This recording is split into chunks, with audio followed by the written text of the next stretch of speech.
The annual Entrepreneurship Dinner is our best chance to showcase the program that's now completed 25 years. It's a real pleasure to welcome you all here to the Washington and Jefferson College Annual Entrepreneurial Leadership Dinner. It's one of my favorite events, and it's wonderful to be able to have it in this beautiful room. I really thank you all for joining us for this special celebration, and I'm particularly happy to welcome so many top executives and key business people from the community, because this is our opportunity to share our story with you. Your presence is also a great testament to the respect that we hold for tonight's two honorees. I'd also like to take a moment to add my thanks to those of Tim's to Joe Hardy of 84 Lumber for his long-standing support of entrepreneurial studies at W&J. Not only did his generous gift establish the program many years ago, but he continues to make personal campus visits each semester where he takes time to speak with our students. And I can only imagine what it's like to be in a class of 18 or so, listening to the first-hand account of how a billion-dollar business was built from the ground up. And we appreciate everything you do, Joe. Thank you so very much.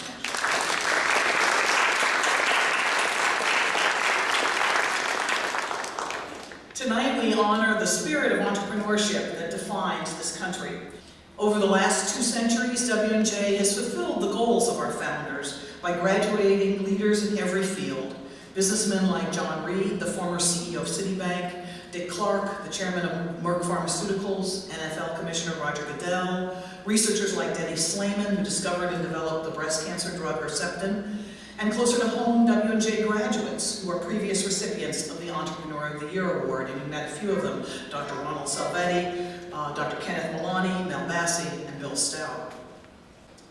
Tonight's first honoree, Bob Beavers, started his career with McDonald's when he was a student at George Washington University.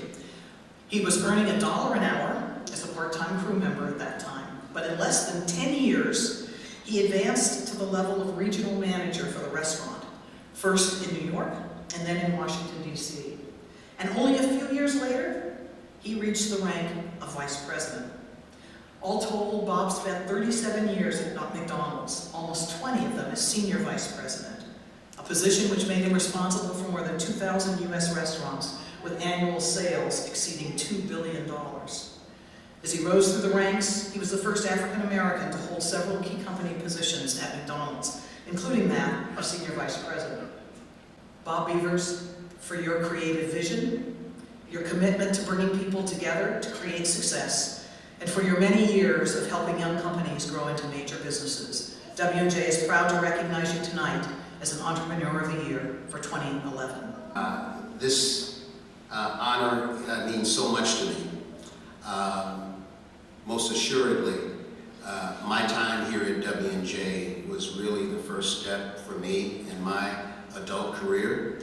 I learned so much in that short time here at W&J. The many hours that I spent with my classmates late in the evening, early in the morning, realizing when the birds started tweeting that I had an 8 o'clock class and I hadn't gone to bed, but I learned an awful lot about life, about philosophy, religion, politics, people from all over the country. Those were experiences that I will never, ever forget. The experience that I had here told me to be committed, that if you had a passion for what you did, what you were doing, that you would be successful at it. Young people that are in the room, the seniors, Caitlin and Stephanie and a few of the other seniors here at W&J, I want to say that you've got a remarkable opportunity ahead of you. You hear a lot of gloom and doom about no jobs and whatnot. Be enthusiastic about what it is that you're pursuing. Do the best that you can do. And I promise you, you're going to be successful beyond your wildest dreams. Our second honoree tonight is Dr. Lalit Chordia, the founder and CEO of Thar Technologies, which became a leader in the development of green processing technology in food, pharmaceuticals, and energy, long before those efforts were fashionable. Earning his bachelor's degree in chemical engineering from the Indian Institute of Technology in 1980, Lalit came to Pittsburgh, where he received his doctorate, also in chemical engineering, from Carnegie Mellon in 1985. While he was a student, Lalit founded his first company, Suprex Corporation, which was an early leader in supercritical fluids technology.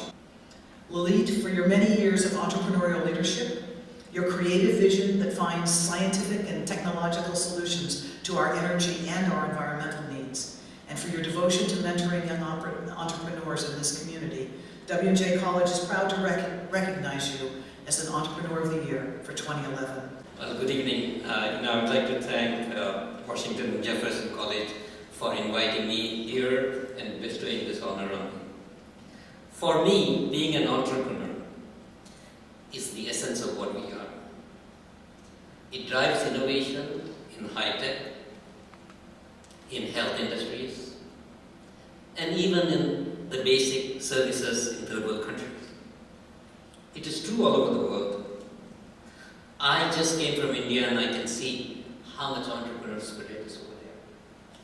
But in our society here in the US, it is the fabric of our society. And it does not matter whether you're a one-person company or a CEO of a large one. It is very integral to what we do. As an entrepreneur, everybody has to start somewhere. I came from India to Carnegie Mellon and to do my doctorate, and I had absolutely no plans of staying here thereafter. It just so happened I did a course called Design and Entrepreneurship. And as part of the course, we decided to write a proposal to the National Science Foundation. And unfortunately, it was due on April 15th, so we decided to write on the 14th night. So we were up till 3 a.m. writing the proposal. And luckily, my partner had a car, so he could drive it to the airport and drop off the proposal. And of course, we just created a company called Super Critical Extractions Company. It never existed, but that's what we call it. And a few weeks later, NSF called and said, well, we like your proposal, we want to fund you or your real company. We had to say yes and go and form the company, and that's how my career started here in Pittsburgh. The future looks very promising. I'm lucky to be in a position to be able to solve some of these critical problems facing the country. I did not anticipate I'll be here in Pittsburgh, but I'm glad I'm here, and I'm glad I'm doing all the things that I'm doing in Pittsburgh. It's a great place to be. The most important thing I want to say is, follow your dreams, and you will succeed. Sometimes it might take you longer than what you want, but you will get there. I'm a member of the Entrepreneurial Studies program at W&J College, and our Entrepreneurial Studies program, established in 1986 with the generous support of Dr. Joe Hardy, has received recognition for its innovation and success, and it's now celebrating its 25th anniversary this year. In the program, we gain the skills necessary to conceive innovative ideas for new businesses and to turn those ideas into successful ventures through classes like business plan writing and, as Dr. Murphy mentioned, entrepreneurial marketing and finance. I believe that, however, out of everything we've learned from Joe, one of the most important things that he taught us is to always be curious and look for where innovation is needed. He himself has clearly remained curious, and throughout his life has therefore developed numerous successful ventures. But what really makes him stand out is his philanthropy. He continuously gives back to the community and always looks for areas to improve on in our world. As a successful entrepreneur, world traveler, and generous philanthropist, he has been a great benefactor and friend of W&J. It was 25 years ago when I got this award. Boy, it's come a long way. I mean, woo! I mean, what you've done, what you're doing.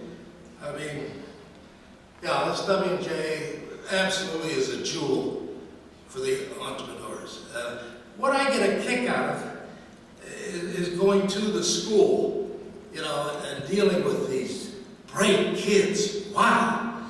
I mean, I'll answer any questions they want and everything, but boy, do they ask some deep ones. Woo!